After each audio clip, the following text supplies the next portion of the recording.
think that there's never been a time when we see more change in our lives than this pandemic causing some really extreme changes. And I think one of those is in our school system. Moving everything to remote has been really difficult for a lot of people. The good part of it is that a lot of people learned how to use online resources very quickly. Whether they use them well or not is another story, but at least they're learning the technology. And secondly is that parents are really understanding the work that teachers do and seeing the benefit. You see a lot of memes out there trying to give teachers more money because they realize that there's a lot that goes into teaching and learning. It isn't as easy as it looks, or maybe as we make it seem. So we're going to watch the video. It's called Who Moved My Cheese? Spencer Johnson wrote it many, many years ago. All of the students in the EdTech program at NJCU, both the master's and the doctoral program, read this book. And this video is actually the entire book in 10 minutes. So I may actually even speed it up just to make it a little faster, unless it becomes ridiculous for us to deal with the sound. So I'm gonna kind of play with that maybe.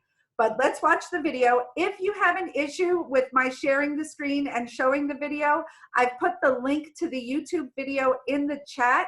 So at the very bottom of the pictures you see on your screen, you'll see chat. If you click it to the right, you'll see that link to the YouTube, which is the actual video that we're going to watch now.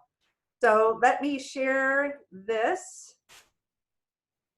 And hopefully give me a thumbs up if you can see the screen now with the cheese in the middle. Yes, thank you, Manuel, thank you. Good, perfect, Kathy, thank you. All right, so I'm gonna play this. Can everybody hear it? Perfect. Once long ago in a land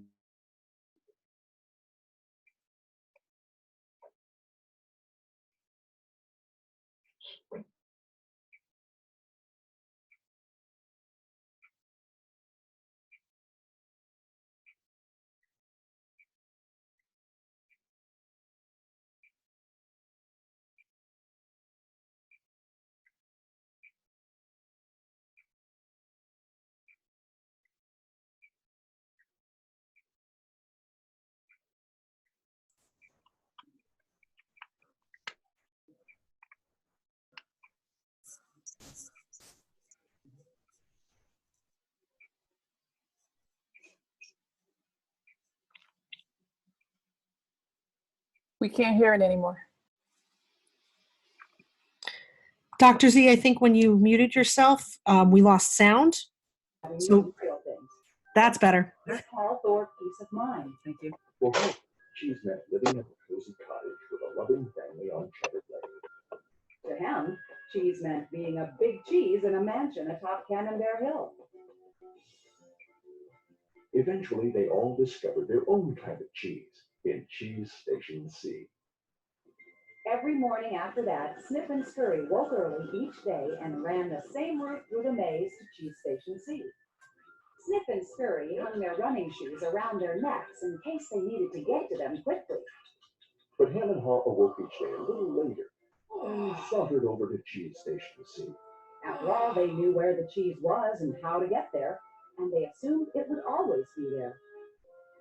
Ham and Haw put their running shoes away. They thought they wouldn't be needing them again. This is great! There's enough cheese here to last us forever. Sure is. They felt secure. They even decorated the walls with sayings. Ham and Haw became so comfortable they didn't notice what had been happening. Meanwhile, Snip and Scurry inspected the area each morning to see if there had been any changes from the day before. One morning, they arrived at Cheese Station C and discovered there was no cheese. They weren't surprised, since they'd noticed the supply of cheese had been getting smaller. The mice did not overanalyze things. The situation had changed, so Snip and Scurry changed. They were soon off in search of new cheese. Later that day, Ham and Haw arrived at Cheese Station C. They had not been paying attention to the changes that had been taking place. What? No cheese? No cheese? Who moved my cheese? It's not fair. Ham, I know we're smarter than than mice, but we're not acting like it at the moment. What'll happen if the cheese isn't here tomorrow? I've made plans based on this cheese. While Snip and Scurry had moved on, Ham and Haw continued to hem and haw. One night, Haw wrote on the wall, The more important cheese is to you, the more you want to hold on to it. The next day, Ham and Haw still somehow expected to find their cheese in the same place. Why did they do this to me? Where are Snip and Scurry? Do you think they know something we don't? No, they're just simple mice. We're little people. We're entitled to our cheese. Yeah, but maybe we should just simply get going and find some new cheese. Oh, no. I'm going to get to the bottom of this. I want things to be the way they were. Meanwhile, Snip and Scurry moved further into the maze. They didn't think of anything else but finding new cheese. After much trial and error, Snip and Scurry found the biggest store of cheese they had ever seen at Cheese Station 8.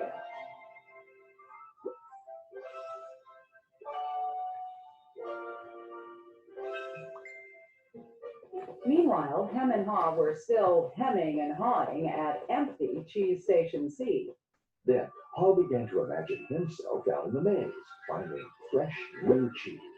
Before long, he could almost taste it. Come on, Ham. Let's go. No, I like it here. It's comfortable. Besides, it's real dangerous out there. Haw imagined the worst. His hope of finding new cheese faded. So every day, Ham and Haw went from their homes to cheeseless Station C. And returned home again with empty bellies, full of nothing but stress. My cheese. My cheese. Ham, look at us. We keep doing the same things over and over and wonder why things don't get better. It's time to move on. You're not really going out into the maze again. Why don't we wait here until they put the cheese back? You just don't get it. They're never going to put the old cheese back. That was yesterday's cheese. It's time to find new cheese. Oh, but what if there's no cheese out there? Or what if you can't find it? Ham, life moves on, and so should we. No. Who moved my cheese? Who moved my cheese? Who moved my cheese? If we don't change, we could become extinct. Like him, a part of Haw was afraid. Then Haw wrote on the wall what he had been thinking about. What would you do if you weren't afraid? It wasn't long before Haw knew what to do. Haw gathered all his courage and jogged into the unknown. It's maze time! At first, he felt lost. But it wasn't long before he began to find his way. Being back in the maze isn't nearly as bad as I feared. How did I get into this situation? I've been watching what was happening. Haw stopped to write on the maze wall while he was learning. Smell the cheese often so you know when it's getting old. Paul hoped that these handwritings on the wall would not only be reminders to himself, but also a marked trail for him to follow if he chose to enter the maze. Why do I feel so good? I don't have any cheese and I don't know where it is. Aha! When you move beyond your fear, you feel free. The more clearly Haw imagined himself finding new cheese, the more real it became. Imagining myself enjoying new cheese even before I find it leads me to it. Finally, Paul arrived at a large cheese station. But it was practically empty. I'm too late. If I'd moved on sooner, I might have found a lot of new cheese here. Paul did find several delicious morsels of new cheese. It wasn't much, but enough to keep him going. I've got to get back and tell him there's some new cheese out here. Haw raced back to Cheese Station C, following the route he had marked. He found his friend still hemming and hawing. Ham had not even put on his running shoes. Oh, Ham, you look hungry. Here, have a few bits of new cheese. I don't think I would like new cheese. I want my own cheese back. I'm sure if I wait here long enough, things will be the way they were. Will Ham ever change? Ham was left behind, hemmed in by fear comfort and denial. I guess Hem believes he can't or won't enjoy new cheese. He seems to believe that if he ventures into the maze, things will get worse. I see now that if I do things differently, things will get better. When you change what you believe, you change what you do. Paul found bits of cheese here and there and began to regain his strength. He had hoped that Ham might find his way by reading the handwriting on the wall. Carl had let go of the past and was adapting to the present. He was pursuing new cheese. And then it happened. Piled high everywhere was the greatest supply of cheese he had ever seen. Wow! New cheese! Is it real or just my imagination? It is real! Carl realized that Snip and Scurry had been enjoying new cheese for quite a while. He vowed that next time he would change faster. Han knew it would be easy for him to slip back to his old ways if he got too comfortable. So each day he inspected Cheese Station N to check the condition of his cheese. He went out into the maze and explored new areas. He knew it was safer to be aware of his real choices than to isolate himself in his comfort zone. Then one day, Ha heard what he thought was the sound of movement out in the maze. Could it be Ham? Was Ham about to turn the corner? Ha hoped that maybe at last his friend was finally able to Move to the new cheese and enjoy it!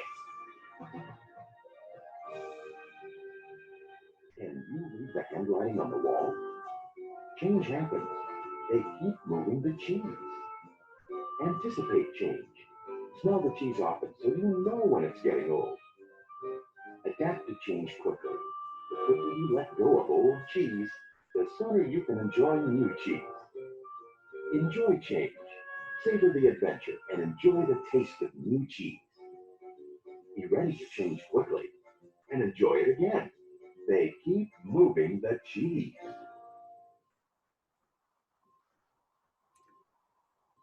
Okay, let me close this down. Alrighty. Well, I've been teaching that for about 15 years. I've seen it hundreds of times, literally hundreds. I've read the book hundreds of times. And every time I see it, something new comes to mind. And particularly at this time, I changed the name of the book to Who Moved My School, because I think we can all relate really very quickly to that story and the current times. So could somebody start us off with, I just wanted to ask your initial response, your feedback with regard to the film and how you relate to it currently. I can start off. I think that this is it's always a great analogy to so many things in our lives. But right now, I teach in an elementary school, K-8, and I'm the technology facilitator there. And there's so many interesting changes that I've seen happen where it was very much like the end. And we're kind of getting the old cheese people that are just stuck in their ways and afraid to change or just not sure what to do. They were really forced into it in a way. And it's that I think is a silver lining in a lot of ways to what we're experiencing right now. Because as you mentioned before, there's a lot of benefit to this. We can really move forward with having these new skills and start to develop them much more confidently. And that's something that I think has been very beneficial. Unfortunately, sometimes change comes in a forceful way, and now we're all, doing what we have to do. So it's been an exciting thing, and that reminder came up through this movie. Yeah, Dana, right? They took all our cheese, like literally. Yeah. It's gone. Yeah, they completely obliterated our cheese station in our physical schools and made us look for new cheese immediately. So yeah, I agree. Thank you. Sometimes that's great, and other times it's rough. Yeah. Well, some other responses? Well, Well, Dr. Z, I'm sorry. No, go ahead. It's been my favorite book for some 20 years now, and it's been applicable in many different stages of my career, but perhaps none as applicable as it is today. It's interesting because you can accept the change joyously and curiously, or you can buck it. And I think I'm seeing the entire gamut among my colleagues. I'm an adjunct in two colleges. Some are saying, let's go for it, and others are saying, that's not the way I've done it before. And so it's been really challenging to try to help them through this. So you've seen the gamut of, hem, haw, snip, and scurry amongst your colleagues. What do you do when you see the hems? I mean, all you can really do is try to point out some of the places where remote teaching can actually be better. But it's hard because people say, I've done it this way for 30 years, and now you're telling me that's no good. And it's not that it's no good. It's just we've got to, make a little bit of a turn. So if we sort of try to alleviate some of their fears, small steps, maybe, baby steps. Small. Oh, I'm a baby steps person for sure. Yep. Great. Tammy, were you talking? Yeah, I just wanted to just mention, when I was thinking of the video, I thought about, maybe giving it to my principal for our first PD session, because this will be we just started online teaching for 2 weeks and we've been on spring break. So this will be a great segment to this whole new teaching idea. Yeah, it's a good way for people to personalize it and internalize it themselves. I think people each get their own takeaway from it without being too, out there in their faces about change. Exactly. Nice. Kathy? So it's been a lot of the same thing where there have been certain teachers that are like, okay, let's do this. And then there's other teachers that are like, whoa, hey, wait a minute. How am I supposed to do this? So the first 3 weeks was just starting to unroll the aspect of remote learning. It was a lot of work of making sure all the kids had computers. I'm up in Chatham, Massachusetts, so it's a little bit different. So we now have all middle school students and high school students in the district, which is 2 towns, are now one-to-one with laptops. And elementary, now every child who needed a device has a device, and every child who needs a Wi-Fi hotspot has a Wi-Fi hotspot. So that was the first 3 weeks. And then we focused our instruction on just review. And after the break, we're starting Digital Learning 2.0, and it means that it's full-on digital teaching, new materials. And I know the same people that were put on the brakes, who were hem and haw the first time around, are doing the same thing now. So I'm kind of preparing myself for motivating them and getting them going with that. But how do you plan to motivate them? What are your, any ideas? So one thing that I did at the very beginning was I essentially had digital office hours. I mean, I teach library and technology at the school. I'm also the instruction leader for all the unified arts. And a lot of my unified arts team was very resistant to the new way of teaching, because they're like, well, I teach art. How can I teach it online? I teach music. How can I teach it online? And then of course the classroom teachers come to me for everything. So it was just meeting with them one-to-one, like digitally like this, and just walking them through every single step. And then once they learned it, they became they started to enjoy it, realize how well it works. And once they got the independence, then they were okay with it. But now I know, now that we're starting full-on teaching, it's going to be a lot more hems and haws. We're moving the cheese a second time. So you're going to have to put some more writing on the wall probably, right? Yeah. Adnan, you wanted to talk? Yeah, I do think that it'll be interesting to see how this pertains to the student's experience, because like someone mentioned before, sometimes circumstances force people to change, and if they stay stuck in their ways, they're not going to succeed. I do think that the brick and mortar schools, they provide a lot of avenues for distraction, and not only a lot of avenues for distraction, but a lot of avenues for not needing to claim as much ownership over your own learning. And I think with the distance learning, especially with if you're doing it with synchronous sessions or asynchronous sessions or a mix of both, in either case scenario, there is more agency placed upon the students to be be an active participant in their own education. Like they actually have to actively participate in class more now. Like what we even like with like class discussions, I'm trying to have them comment each week on Google Classroom. You know, in the classroom, some like if the student had nothing to say, I'd have what they tell you to do is like these teach like a champion methods. I'll have some other student say something and have that student repeat what they said.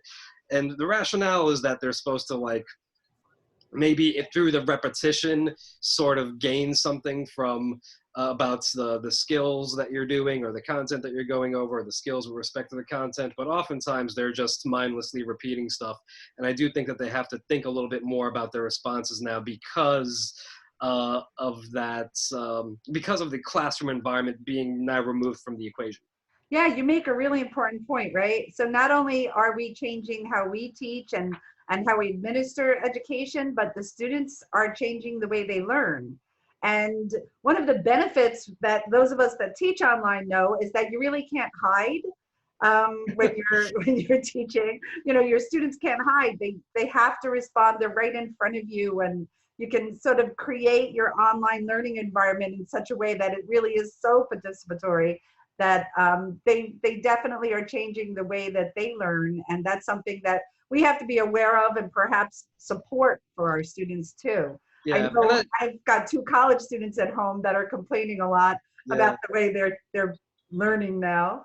And yeah, and they really do have to become more active agents in their own education, because before I had a course syllabus for every single marking period this year. This is the first time that I laid everything out for every marking period like that in advance. Almost none of the students looked at it.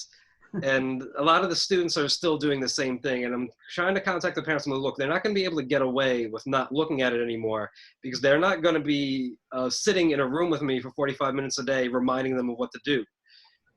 And if they're not attending the live sessions and they want to do this asynchronously, which they're free to do, they have to step up a little bit, and they actually have to review the syllabus. So I can give you a tip. One of my teachers, what they do is they hide, with really appropriate timing wise, an Easter egg in the syllabus. So an Easter egg in gaming is something that you hide, that you have to find, very difficult to find. It's usually, there's no information about it. There's a very little benefit other than the fact that you found it. So you can maybe hide an Easter egg in your syllabus so that once they find that little Easter egg, it gives them a direction for something to do that then they can show you that they've actually read your syllabus. So that's one little tip to, hide an Easter egg. Yeah, that would be a good for like an introductory thing to each unit. Tell them to look for the Easter egg and comment on what they found. Or don't say a word. That's the whole thing about an Easter egg. You don't tell them. And so when they find it, it becomes a surprise, Right. So other people with ideas about change in the video? Yeah, so I'd like to add to Adnan's piece. There's a lot of variables that are going to lead to whether there's success or not. One of the big things is, besides student accountability, is parent accountability. So there's been a lack of consistency with these parents when you try to contact them and say, hey, your child is not, participating, or you hear it from them on Monday and you don't hear from them again until Thursday, So that's a difficult piece. The other piece that's coming down, it's just starting in my district, is that the third marking period just ended, and we're beginning the 4th one on the 20th when we come back from spring break. Now, they never closed that marking period, so now the whole question is, how are we grading? Are we grading as we are? So they're going to change the whole grading policy, and they're moving toward the pass-fail type of thing. Right. And that's been a big, I guess, issue with teachers, because they feel, well, who's really going to fail? Everyone's just going to pass, and if the kids start getting that mentality, well, they're going to pass me anyway. Are they really going to continue to do work? So, we have issues like that. That we have the issue that, the digital divide exists in our, so what they did is they scrambled all the Chromebooks in the entire district, and they just did it on a request by basis, but they only get one per family. So now families are saying, well, I have 4 kids and every teacher wants some of my time, but I only have one Chromebook. So that's another issue where parents were like, I don't get to do work with my younger child until 8 o'clock at night because the other ones are working during the day. So there's a lot of variables that are going on in different districts. Yeah, huge issues of change, and they're real issues. They're not, people just complaining about things. They're real issues that people have to to negotiate. I know the parent issue at home is a really big issue that no one thought about. You know, that how parents would have to stay home and work with their kids. That's never something that anyone considered, really. Yeah. Yeah. The grading issue, I know even at the college level, so faculty were asked to discuss the policies, and we did an asynchronous discussion via email where our union and faculty, we all kind of put our 2 cents in. We also talked about policy issues and how a pass-fail grade might impact going forward for students on their transcripts. That's another consideration. So yeah, you're right. There's a lot of moving parts that have to be considered, and you want what's best. You don't want to stop the students from learning. Yes. Other people, Huda, I think you wanted to talk? Oh, we're having an issue with your audio, Huda.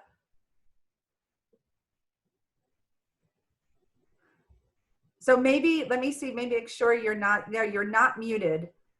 Yep, you're connecting now, I think.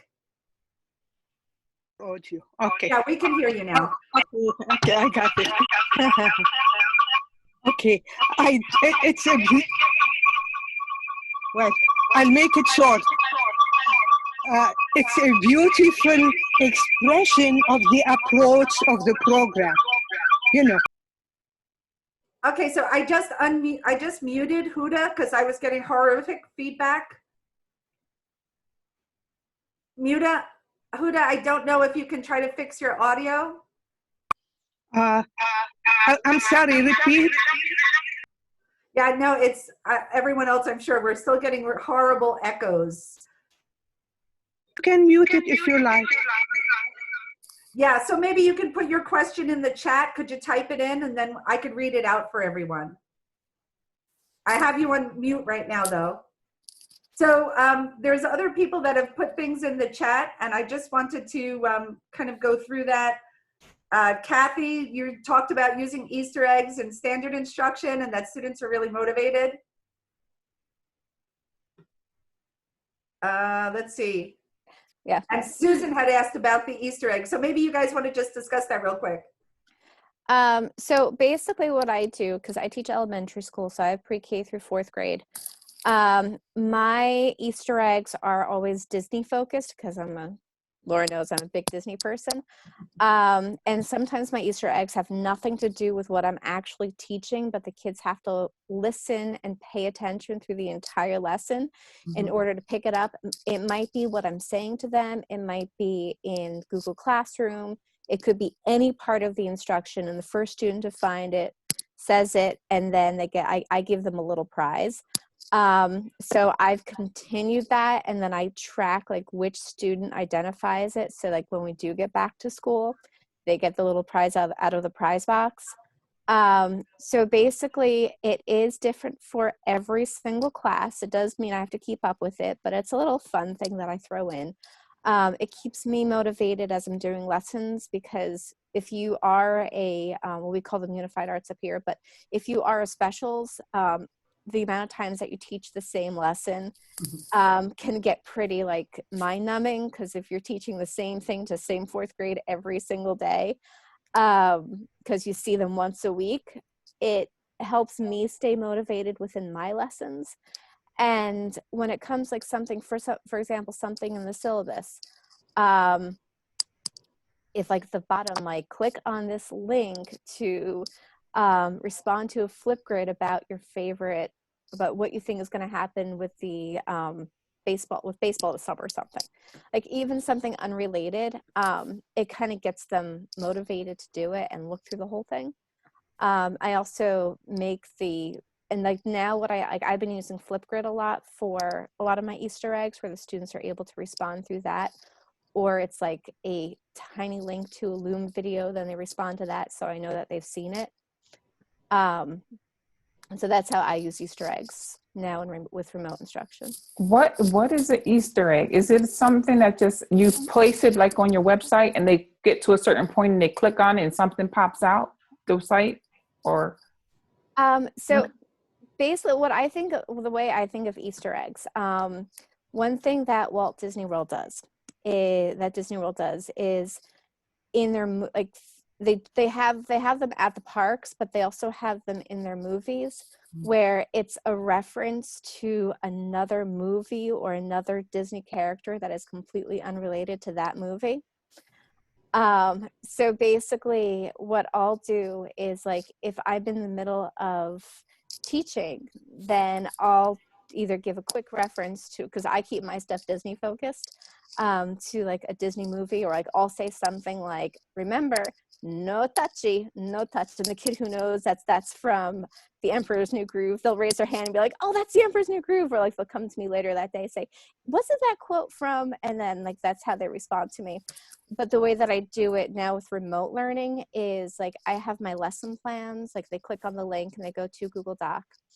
And somewhere in that Google Doc will be like a name or a phrase that has to do with one of the Disney movies. And the first person to identify it sends me the quick flip grid. And then I say, okay, you were the first to respond. When you come back, you get to choose something from the prize box. Yeah, it's just hiding something completely like what you're doing within what you want them to look at, particularly like a syllabus, or if they're watching a video, if you embed something in a video that's out of the ordinary.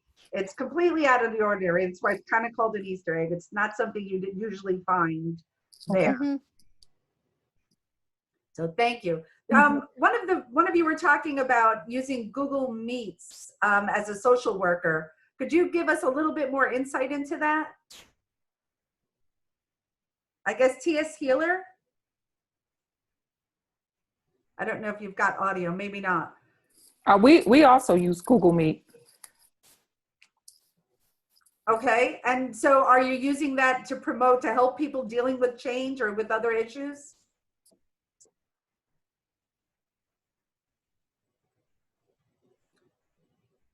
So T.S. Healer might not have audio. Tammy, you said you were using Google Meet for what purpose? We use it for classroom because our students on their Chromebooks weren't allowed to download Zoom, so we have to use Google Meet. And for our classroom instruction, we actually do our whole group discussion on Google Meet. It's similar to Zoom, however, Zoom is a little more advanced because you're able to black out the black screen, and that's one great thing about Zoom, because in the student's home we have a lot of background noise, and we haven't had any guidelines or anything. And I had an incident that happened with me where we were going over some instruction of actually how to look at the email, how to do things, because I had a special ed student who wasn't able to get on. And his older brother was on a cell phone on a speaker listening to the whole thing, and totally had foul language and everything. My students were listening, and I just had to eliminate the meeting. And when I contacted my principal to find out what's the guideline for, things like this, and they had none. So I really want to know, does anyone else was there any guidelines given to anyone when they started this online learning? So, well, in terms of working with the families and with the kids, initially, we were told to record everything. I mean, after 2 weeks, they said, no, you can't record everything. But at the beginning, we were recording everything. So that was helpful in terms of letting everyone in the room know that they were being, taped. So I think that was kind of helpful in terms of the response. Some of the pieces that have been difficult during this 2-week period was that there wasn't really any direct guidance on what was counseling. So we couldn't do counseling remotely initially. But still I had to keep in touch with the students. So I invented the phrase well-being check-in, so that way it doesn't say counseling, but I can connect with the students, and I put goals in the discussion part of the Google Meets, so that we know what it is, why we're doing the well-being check. If it's a general check, if it's a check on getting work turned in, if it's a check on devices in the home and being able to use the devices, or parental guidance or whatever it is, so that way I have clarified what the goal is for the conversation, and and where we're going with that conversation. But we're still it's still a little tricky about, like, well, are we doing counseling? Are we not doing counseling? Can we do remote counseling? Can we record? There's still a lot of questions, and I'm just bypassing them and trying to work in that gray area. Yeah, you have to work within the school policies, right? You have to Right. get out the school policies and find out what they are. And at the same time, I'm sure there's a bunch of new policies that have to get created based on our current situation. So yeah, that's what I was gonna say. I mean, a lot of it's obviously it's new to us, new to the districts, and so even as administrators, I mean, it's different if they just leave it to the principal and the principal makes up their own school policy. But as a district, you'd want policy to be uniform across the district. And so it's not so easy when sometimes the superintendent creates a committee with some principals and other leaders to try to come up with ideas, because then we have to have a special board meeting to have the first reading, the second reading, maybe the third reading before it actually gets approved. So it's like we're stuck in this gray limbo area for a while.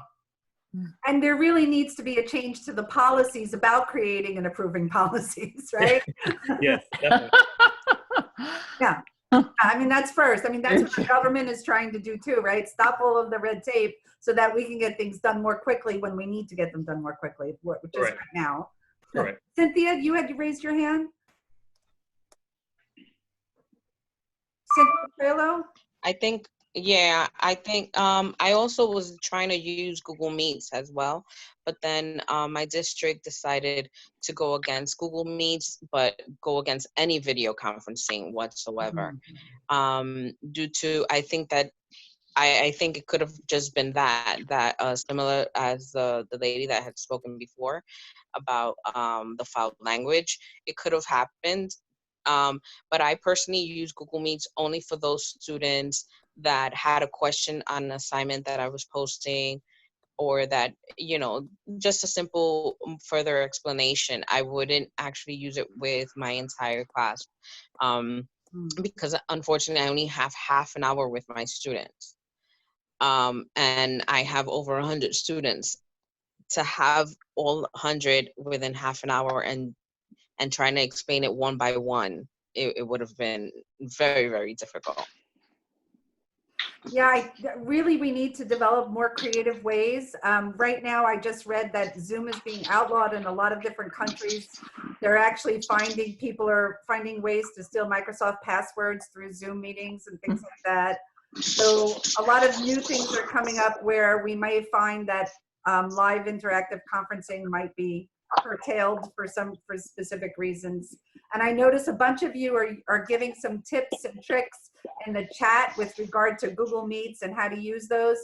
As an example, I see my sons are in different colleges, and they'll sit and a professor will just give a lecture for 1 hour on their Zoom meeting. And I say to myself, none of them have their videos on, no video. They're just listening to the professor. And I say, why do that? Why not just send out a video? Why have a live Zoom meeting that puts you in different situations?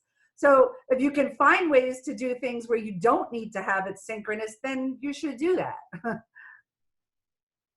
Definitely. I've been actually creating different videos for my classes and giving them explanation. And because all these connections have been eliminated, even Hangouts, Google Hangouts was also taken away from us.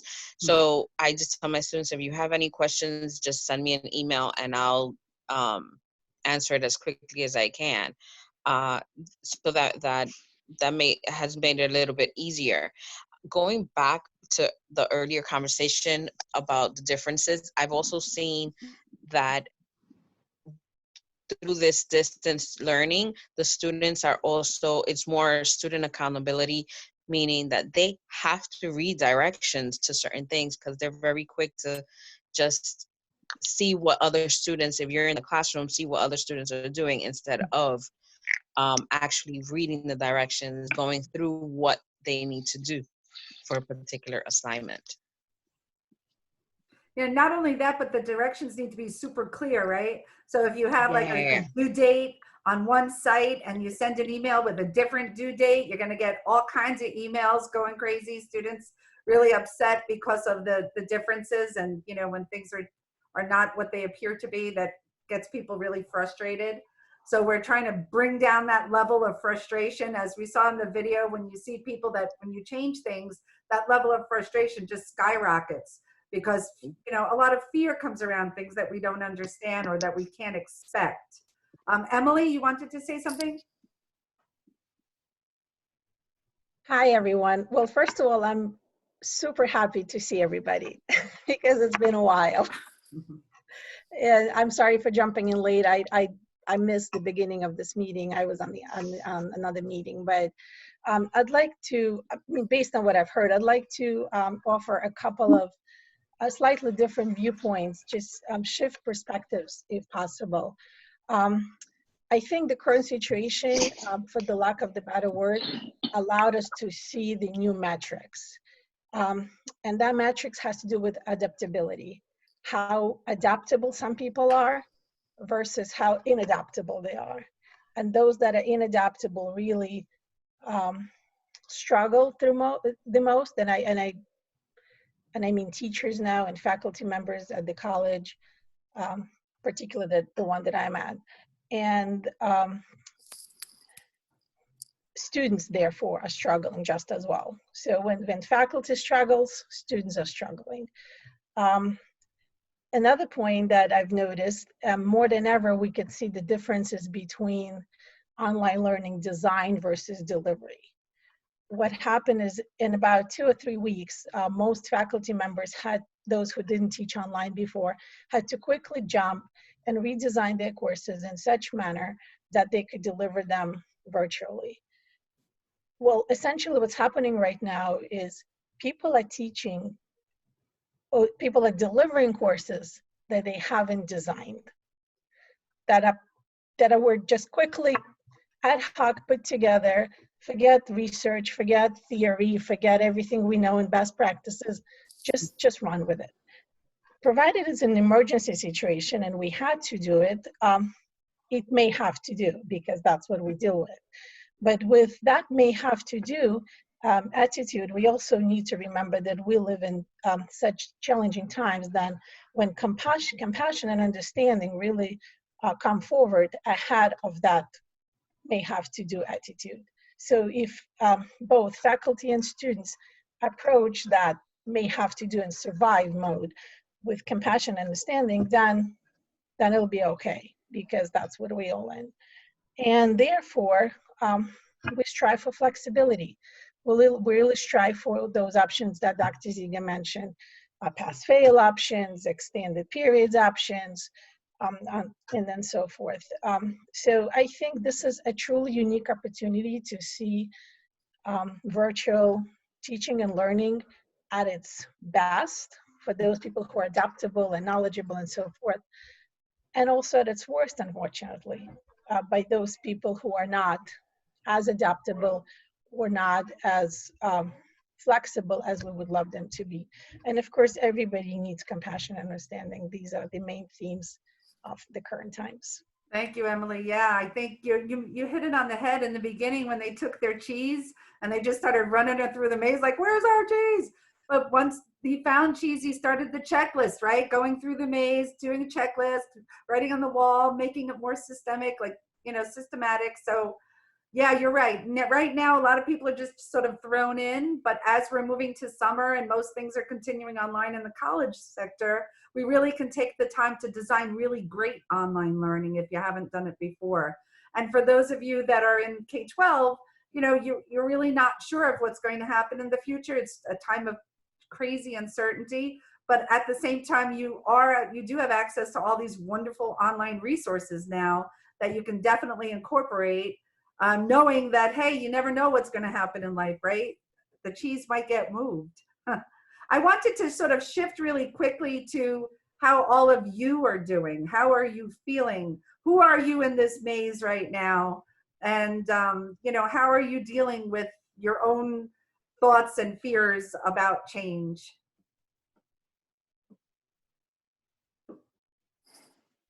Q? Hi, how are you guys? How's everybody?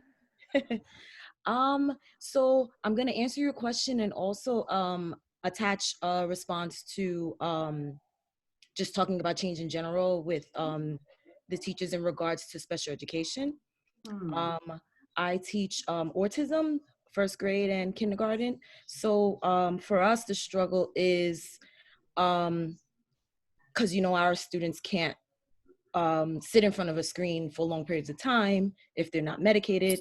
So then that basically means that now we're putting our teacher's assistant or personal aide or per diem, I don't know what you call them at your schools in your district, to now the parent now takes that role as well as still being a parent. And then there might be other siblings in the house. So with that being said, we're not, so our role as a teacher is not really the same as it is in the classroom.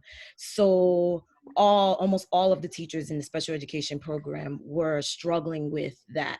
And they basically said, so am I a therapist now? Then why don't they just do telehealth and just not make me teach? And what I was thinking about now, to answer your question about how I feel and how I'm doing with this, is I always welcome change. I love change, but sometimes you have to be cautious and not want change to happen so much all the time. So that's something that I'm learning, and learn how it might affect other people, which is teachers who love to help kids that have special needs. With that being said, that means you have to be hands-on, and technology doesn't allow you to be directly with them and be hands-on. So with that being said, I would say that a lot of special ed teachers are not doing well. Me, I'm excited. I love the change. Just try to find a way. I've discovered that there are now virtual manipulatives.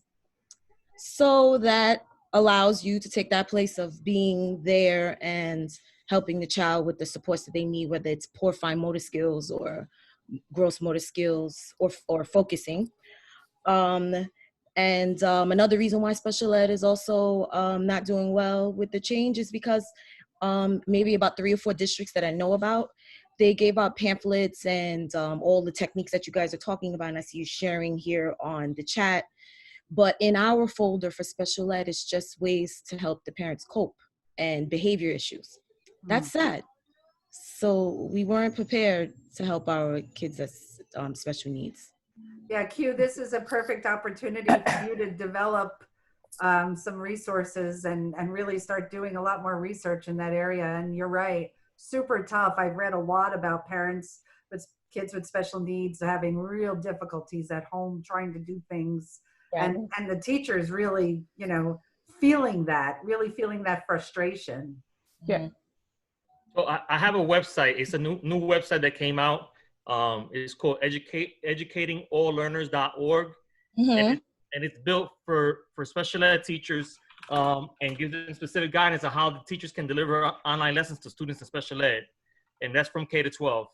Oh, okay. Let me write that down. Thank you. Educatingalllearners.org. Yes. So I just put that in the chat. And if anyone has other really exceptional resources, because we're getting a million things thrown at us all day, every day, I know I am, of free resources and, and there's just too much. There's not enough time to go through them, but you guys are in the field, you're in the trenches. So if you want to put your writing on the wall the way that Haw does, you can put it in the chat and we'll share that chat. I'm going to share it except for the part about the no sound in the beginning, which I couldn't see. When you share your screen, you don't see the chat, by the way, just a little Zoom thing. But yeah, so I will share this chat with the video on our website, and I'm going to send out the link. So if you miss any of it, it'll be there as well. Okay. So just to piggyback off of Anita's thoughts, I'm also a special ed teacher. And in the beginning, I felt so overwhelmed because we were put into a situation where, okay, we had to just give the lesson. But then I'm thinking about my special ed kids that are inclusion, how am I going to service them? And the district had no answers. It was really bad for the first 2 weeks. I was really overwhelmed. We were on the computer from 9 to 1 o'clock.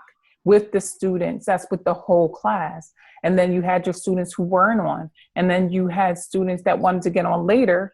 And if they're my special ed, I have to service them. So I have to really be available to them whenever they are needed. And I was attempting to try to get on a Google Meet so that I can have a one-on-one with them. And it was very overwhelming. Parents would email me long texts just saying he's overwhelmed, he doesn't know what to do. And it was frustrating.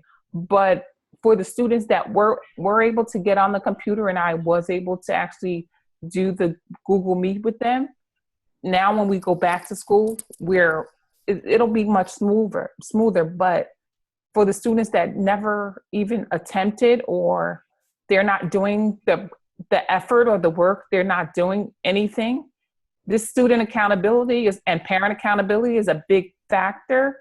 And I have several students that their parents aren't even accountable. So then they're not going to do anything because they think they're just going to pass. So it's just, I really needed the break. I really needed the spring break because I just needed a break because this was a lot. This was a lot.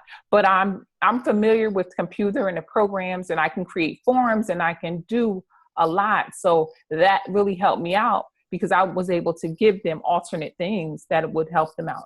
Just my knowledge of the computer was a big factor. And I'm thinking if someone didn't have that, that could get really overwhelming.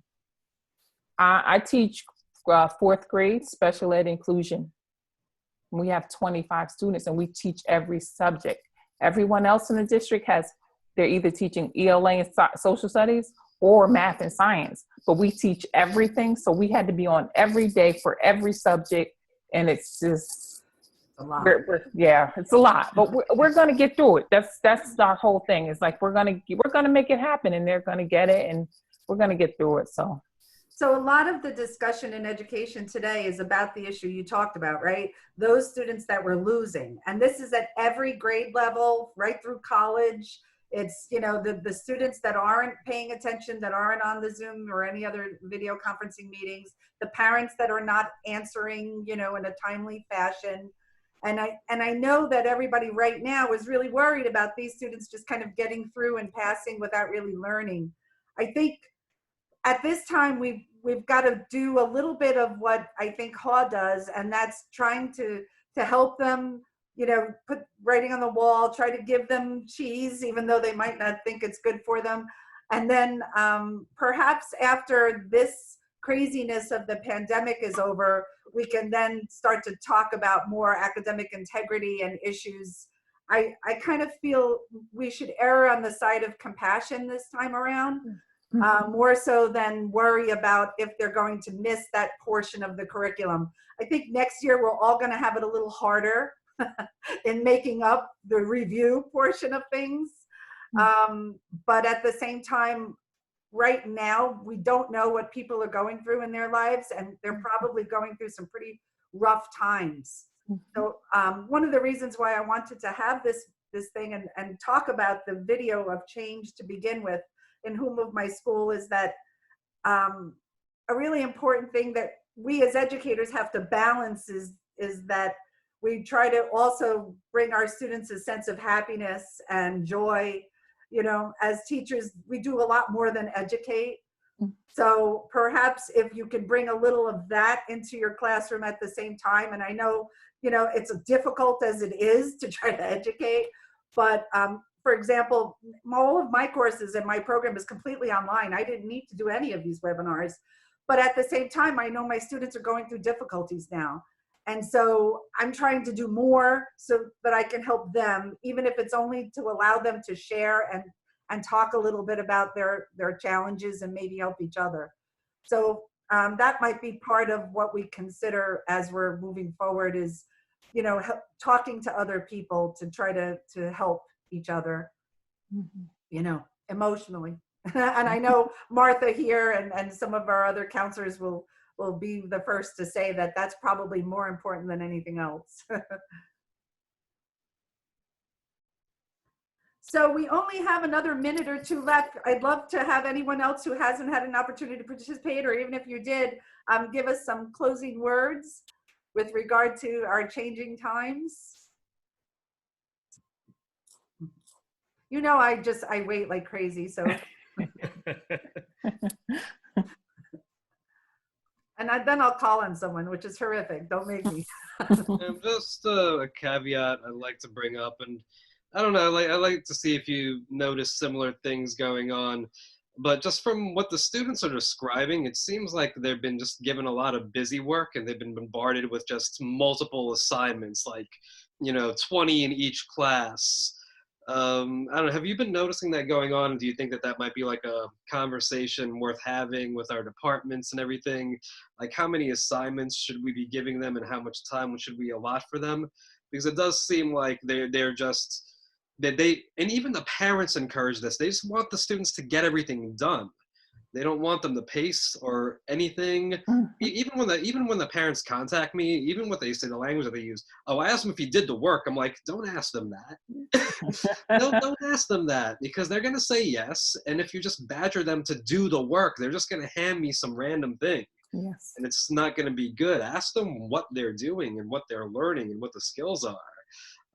But yeah, do you find that they're just bombarded with like a whole bunch of busy work and that's it? Susan. I unmuted you. Oh, now you muted it. There you go. Go ahead. Okay. So I'm finding that same issue where there are teachers who don't want to change what they're doing and they still need to have control. And so the way they do it is to try and get the kids to do all this busy work. They were posting do nows at the beginning of what the class time would have been that had to be due like 5 minutes in. And it was just creating this sense of overwhelm with the kids and not real learning. And then we also found that there are teachers who normally teach to the textbook. And so as they go through, they're like, okay, we have to make sure we keep up. And the compassion that Dr. Zieger was talking about before just like went out the window. It's just like, I need to just give work and they have to be busy and they'll feel better if they're busy. And it's like, no, there's a lot of issues going on. And like what you said, Adnan, like this idea of like, well, so what are you doing and why are you doing this? And what have you learned, as opposed to, did you get your work done yet? Would be, it's a mind shift that's difficult for some people who don't want to relinquish that control. Yeah, one other thing, as a teacher, if you're just starting this online learning and you had no training, if like literally Friday, we were off work. Monday, they said you were doing online teaching. We just went with what was on our lesson plan. We did not have, it wasn't like you knew to modify at this point. So we were just like, okay, this is the Monday's math. This is Monday social studies, the ELA. And then Tuesday, we did it that way for like 2 weeks. And then we were just like, okay, this is way too much for the kids. It was way too much. Then we made the adjustment. And then the following week, at the end of the week, the district made the adjustment.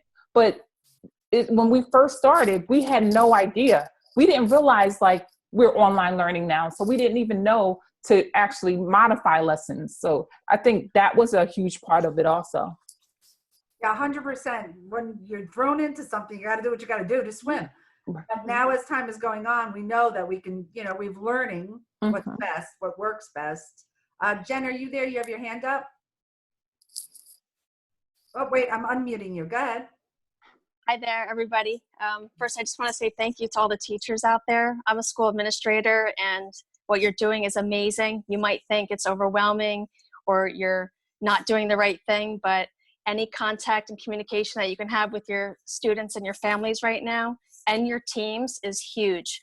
As far as, how much time should be dedicated, all of that information really should come from your administrative team. And if you're not getting that guidance, I would recommend you go back to your team and figure out who's your team liaison or leader that could speak on behalf of your grade level and or subject area, and go back to your building principal. That's the best way to get your information to them so that they understand what you're going through And another thing is we send weekly surveys to our parents. So we can get an idea and a sense from them. Is the workload too much, too little? What are they seeing? And we also send the surveys out to the staff once a week as well. So you start to be able to figure out about how much time you should be dedicating. But right from the beginning, we had a PD day that Friday the 13th before we all went out on the 16th for home instruction. And we told all of the teaching staff that if you are teaching a 40-minute period, you should not be teaching more than up to 30 minutes or giving them up to 30 minutes of instruction because it's too much. So even with that, we were already cutting back 25% of what they would normally give. So they've all figured it out between them because they've talked to their grade level and or subject area colleagues. So if you're averaging like a 20 to 30 minutes, that makes more sense. If you're used to teaching mini lessons, you can almost base it on something like that as far as time goes. Otherwise, yeah, that's exhausting. If you're hopping in and you're just teaching like you were teaching before you left, it's a lot of information and not everybody is equipped for that. Yeah, thanks. I love the idea Thank you. of Google Forms or using some type of Qualtrics to do surveys. If you don't Right, have that's what we're Qualtrics- using. Yeah, if you don't have that Google Form, surveys give you some data input to help you plan. Really good idea, great idea. Kathy, were you going to say something? Yeah, so honestly, we started off the same way of trying to determine, now, you can all hear me, right? So of determining how much work to give the students. Fortunately, in Massachusetts, the Commissioner of Education actually sent out guidelines after week 2. And basically it's half of what you would usually be giving them because the students are then, they then have to complete the work at home. And they don't have the guidance of their teachers. If you go onto the Massachusetts Education website, it's up there. I can maybe add the website in the link later. Another thing that we're doing, the parents still, again, we did the surveys as well. The parents still said, the kids are getting a lot. So we actually are completely modifying what we're doing after the break. And now they're getting, it's going to be like, they have morning meetings with the teachers that are only 20 minutes. And then it's going to be like 20 minutes of IXL math, 20 minutes of ReadWorks, and everything else is focused. We're teaching new things, but it's focused on project-based deep learning. So each grade level will have a project that goes over, that covers ELA, math, science, and social studies, and the unified arts like library, technology, music, phys ed. And all the kids are given, and it's essentially a capstone project, so it can be graded, and it's given to the students in little bits and pieces. And then the students also have times that they can sign in with a teacher and meet with them and say, how do I do this? Or for 4th grade, it's a state fair project. And they have to identify a problem in the state and create a public service announcement about it. So every day at 1 o'clock, they can sign on with me. They can go into my Google Meet and say, Mrs. Ware, how do I do this? Also with that, the kids are not just doing math work. They're not just doing reading work. They actually have to use deep learning in order to pick up something. And we're pushing them out to their community using social distancing, of course. Right. But basically everything now, once they come back from the break, everything's going to be project based. Yeah, Kathy, I think that's one of the unintended benefits maybe of what's happening here. And I love the idea because quite honestly, we're doing it at the doctoral level. Those of you in the doctoral program will see our summer institute this year. We're making it completely online. And the faculty are all looking at their classes and how we can incorporate projects that incorporate other classes as well, so that we're making the most out of that time that we have, that it isn't just in pockets of learning, that the learning really crosses the curriculum interdisciplinary, which I think is amazing and I think really should happen. I just wanted to mention one more thing, just because I know we're really out of time or we're quite over. But one of the things that we're looking at and that I'm going to be doing is to send home a box of resources to my students that are going to be learning online. And what I'm hoping to do is kind of like a presence, you know, do not open until this class.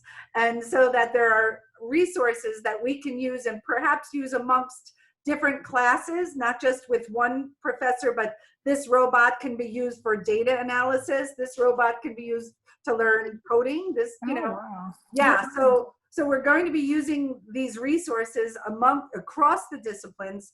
And yes, Susan, I'm actually thinking about food as well. So don't even worry about that. You know me. Just trying to bring the community together. And the way that I'm doing this, because obviously very difficult in a pandemic to like send out stuff, is that I'm working with the company with Eduscape, and they've got a supplier that can send out these Lucite boxes filled with whatever you want in it to students. So I'll give you the company owner is Alex at eduscape.com. Let's see, Alex at Eduscape. Yeah, this is his email address. So if this is something that your school is interested in doing, which I think is very cool and fun to be able to send things to students, particularly if they're going to be, you know, at home now for the next 3 months, it would be kind of cool.